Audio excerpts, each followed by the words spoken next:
Welcome to Creepypasta by Axel D. Blaze.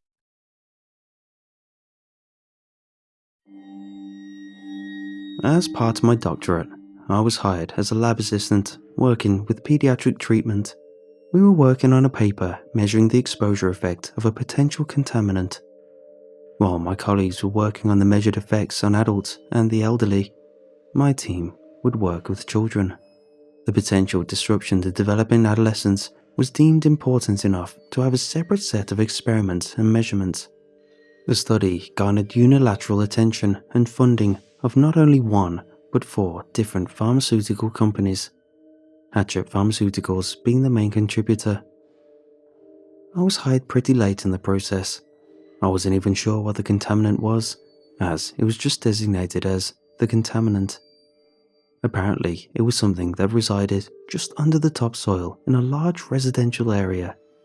To not taint our measurements, my colleagues and I were given minimum information about the symptoms to look for and what to expect. Instead, we were provided a set of experiments and willing participants. It was all fast and haphazard. Most of us started on a Monday, and Tuesday the following week was the day of our first experiment. Little time to prepare, get settled, or even understand. Still, this could be big enough to launch a career. The experiment, described as Cognition and Ocular Development Assessment, CODA, was to be performed with full consent and supervision of the parental guardians. All children were between 6 to 10 years old, and none of them had any observed deformities or illnesses. We were given limited access to certain medical records to make sure our study didn't have the potential to cause any harm. Then again, I'd read the experiment checklist, and there was nothing that could damage anyone. If anything, I argued the results would be pretty much useless. As Tuesday came around, me and my 2 colleagues had prepared as best we could. The 3 of us would put 1 participant each through a series of tests. The CODA was 3 tests over the total of 3 hours. The parents were to be asked for consent before and after each step and given the ability to stop any test at any given time. The experiment overall was surprisingly simple. It was supposed to be a measurement of cognitive and emotional development, mostly tested through facial and spatial recognition. The day of the experiment, I first met Logan, an 8-year-old kid sporting a baseball cap and a brand new Pokemon t-shirt. His mom was a bit anxious, but from what I've been told, she had been generously compensated. As I met them in the parking lot and led them inside, I promised her we'd go through the specifics. "Don't worry," I said. "We're mostly going to look at pictures. Doesn't sound too bad, huh?" He shook his head, but I'd yet to see him smile. Maybe his mom's anxiety rubbed off on him. The testing room was somewhat small and made entirely out of concrete. There was a pair of opposite 2-way mirrors on each side of the room. The walls were painted this sickly mint green colour, a colour so neutral it hurt to look at. The first test was all about emotional intelligence.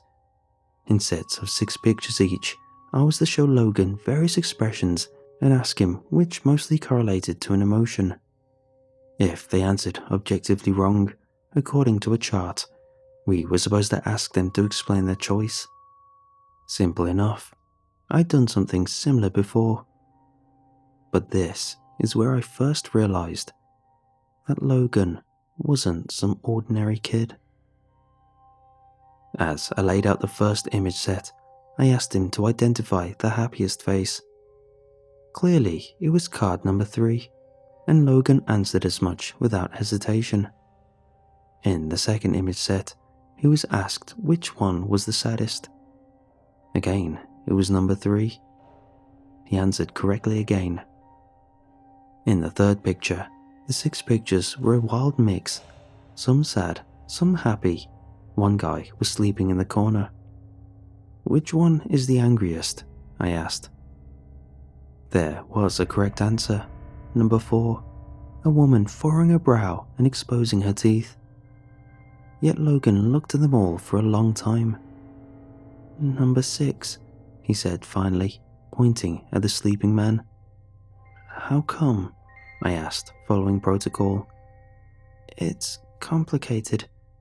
They almost killed his mom." The kid seemed almost distant, staring at the picture. "What the hell?" He answered the rest of the questions flawlessly, but that answer stuck with me. Such a strange reaction. Not only did he answer wrong to an obvious question, but it was also such an odd explanation. Logan himself seemed to have trouble finding the right word for it. The second test was similar, but there were new cards. In sets of 3, Logan was supposed to explain each emotion presented by the people in the pictures.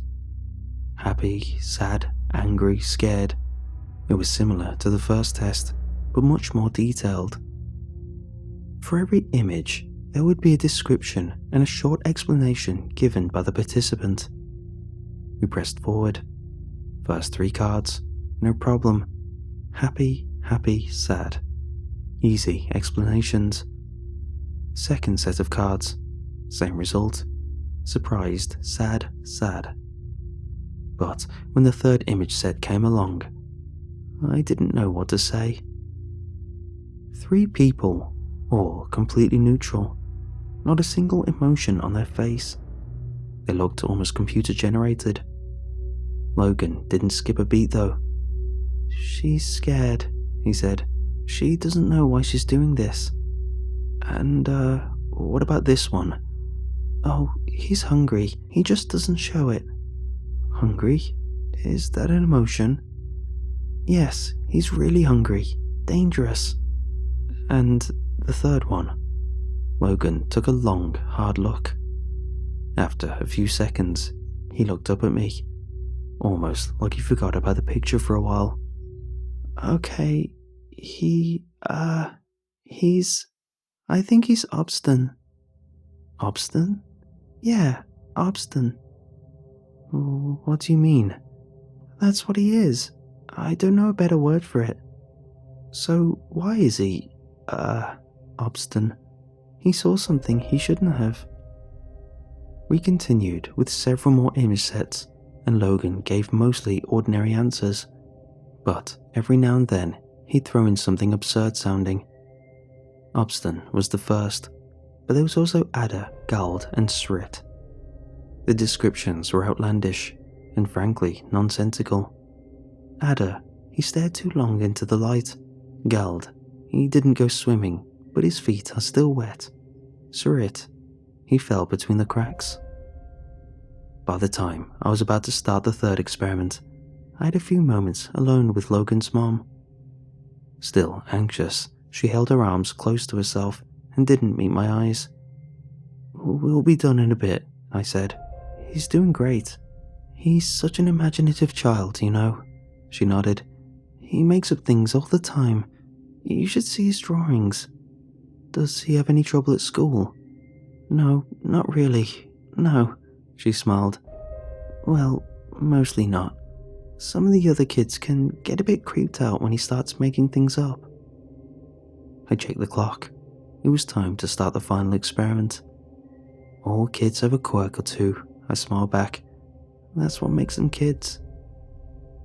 The final experiment was about recognizing places rather than people.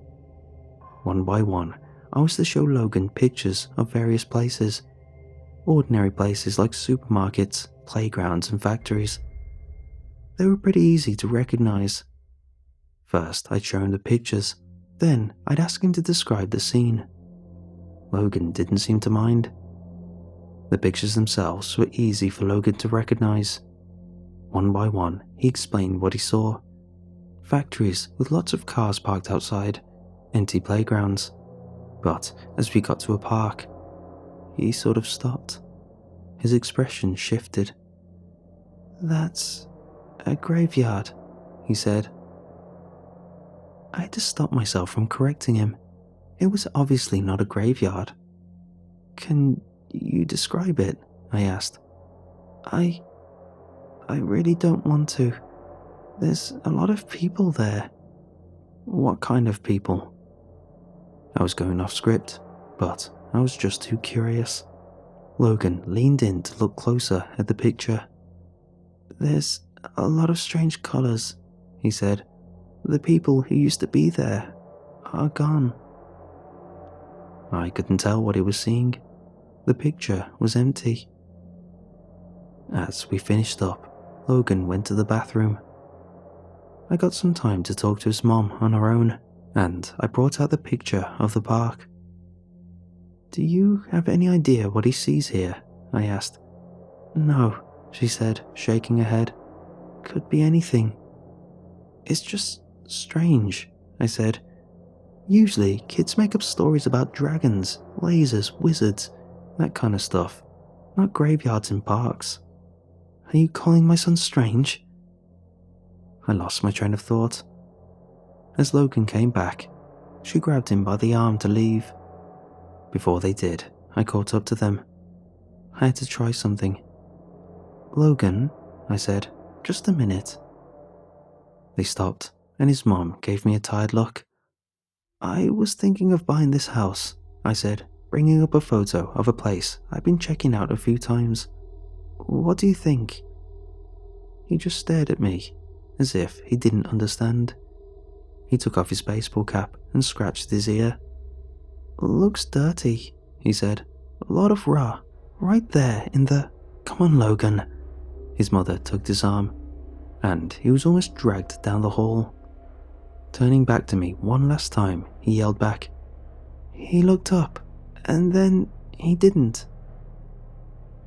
I didn't lie when I said I was thinking about buying that house.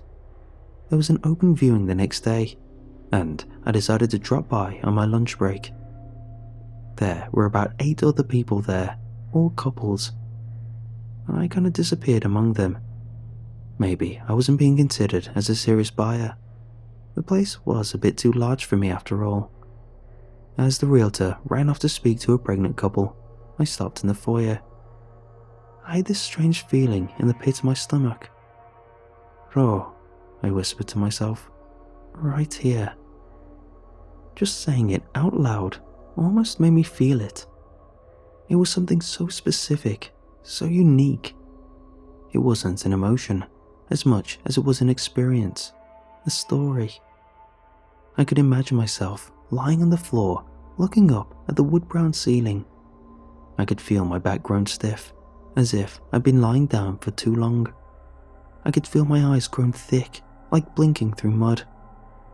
Every breath, a conscious effort, arms unresponsive, a prayer for my heart to keep beating. Then, nothing.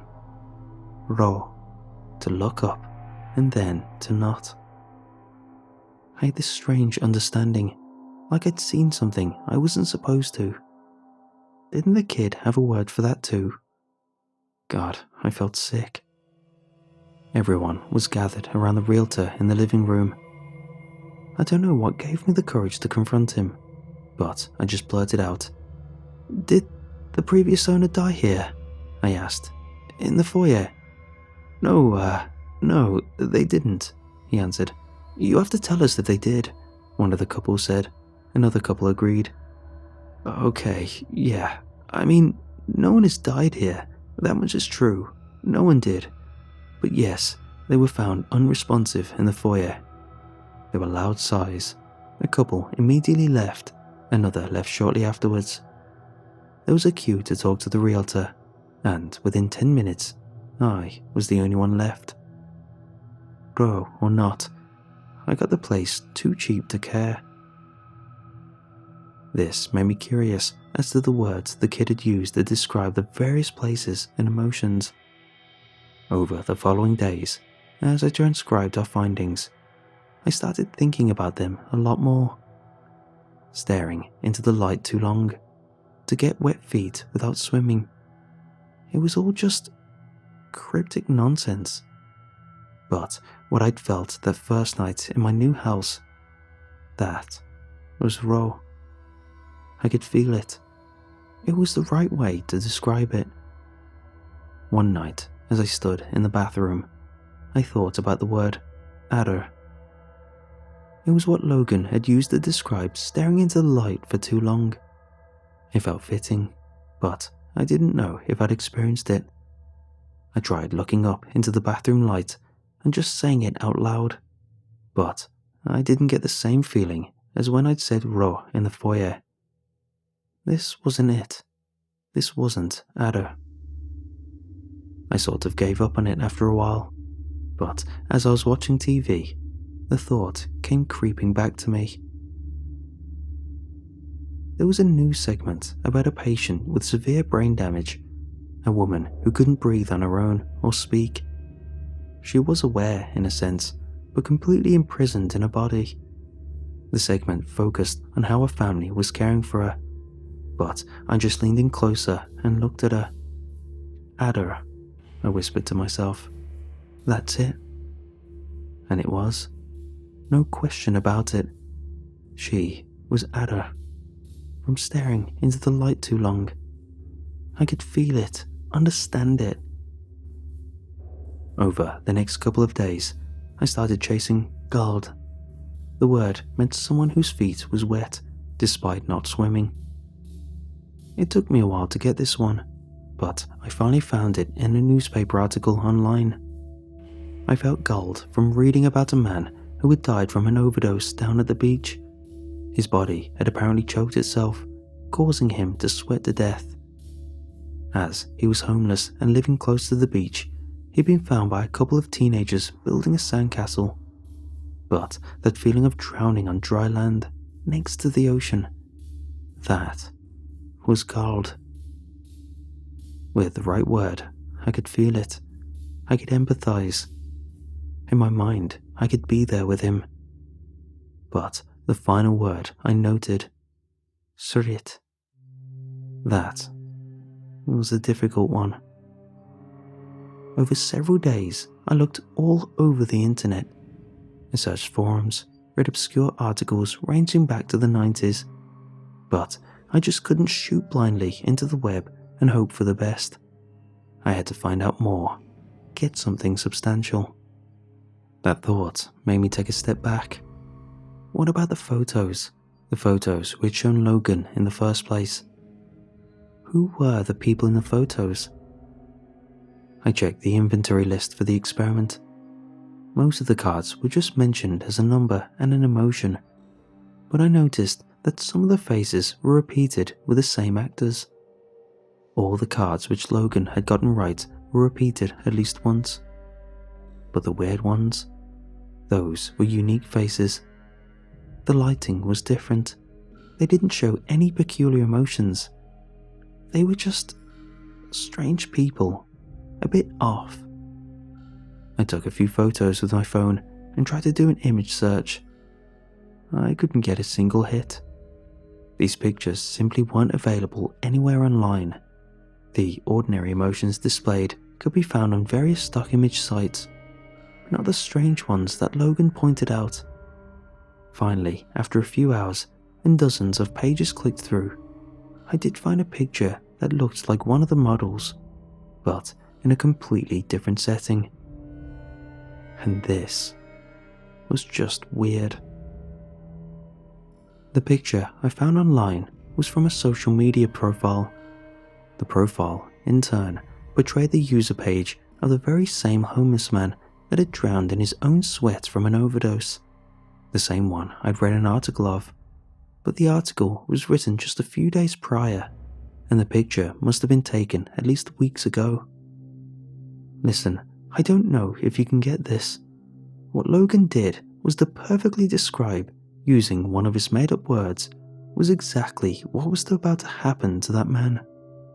The man who galled, who overdosed on the beach. I mulled the whole thing over in my head countless times, and finally, I just gave up. I had to talk to Logan again. I did the creepiest thing I've ever done. I tracked down the kid at his school. The following day, as he was about to get on the bus back home, I waved at him from across the parking lot. He was surprised to see me, and couldn't place me at first. Then I could see him recognize me, like something lit up in his mind. "Hey," he called out. "Science man." "Hey, Logan," I called back.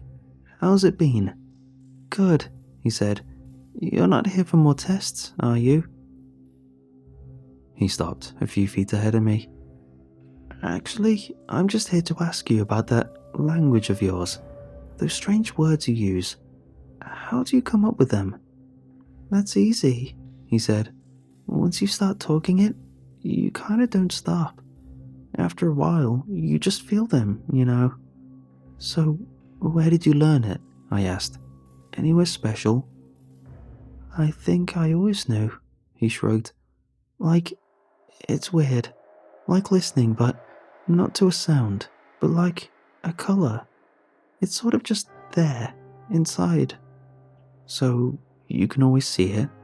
Because sometimes you said people in the pictures were just happy or sad, ordinary things.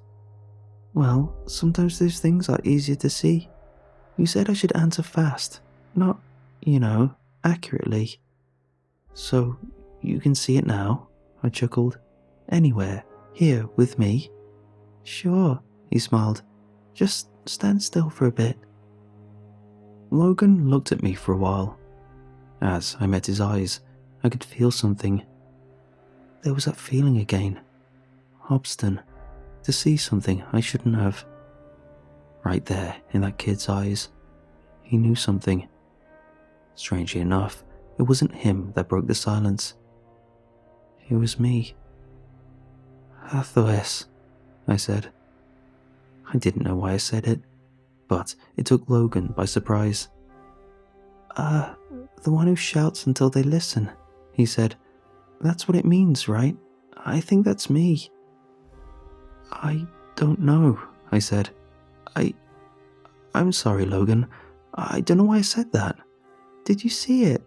he asked, almost excited. "Do you see it now?" I want to say that I didn't. I want to say that I saw nothing, but that'd be a lie. A million little words crept into my mind, and as I stared into that kid's eyes, I saw something I shouldn't have. Now it was all becoming clearer. The more words I knew, the better I understood. The word I looked for, Srit, was a lot more complex than Logan had made it out to be with human words. It was contextual. The man had died in an earthquake. He fell between the cracks. No, he hadn't. He was going to. It was describing events destined to unfold. But it was also describing something that had happened. Was it both? Neither? "I see it," I admitted. Right there, I could feel the parking lot falling away in insignificance. With a single spoken word, we could tell each other infinite things. These mundane expressions were just the tip of the iceberg, a dumbed-down shadow of what was truly being said. The words told us of things that were, things that could be, and things that currently was. And in that moment of silence, of understanding, I heard the vibrant colours so clearly I could almost see them.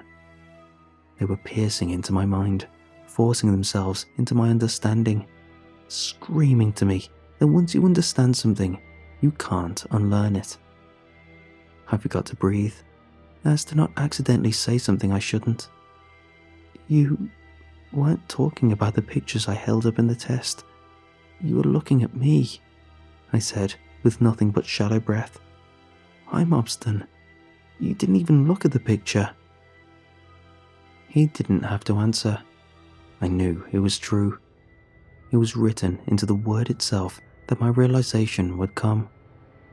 Then, as possibilities came rushing towards me, I could feel an enormous weight come down on me.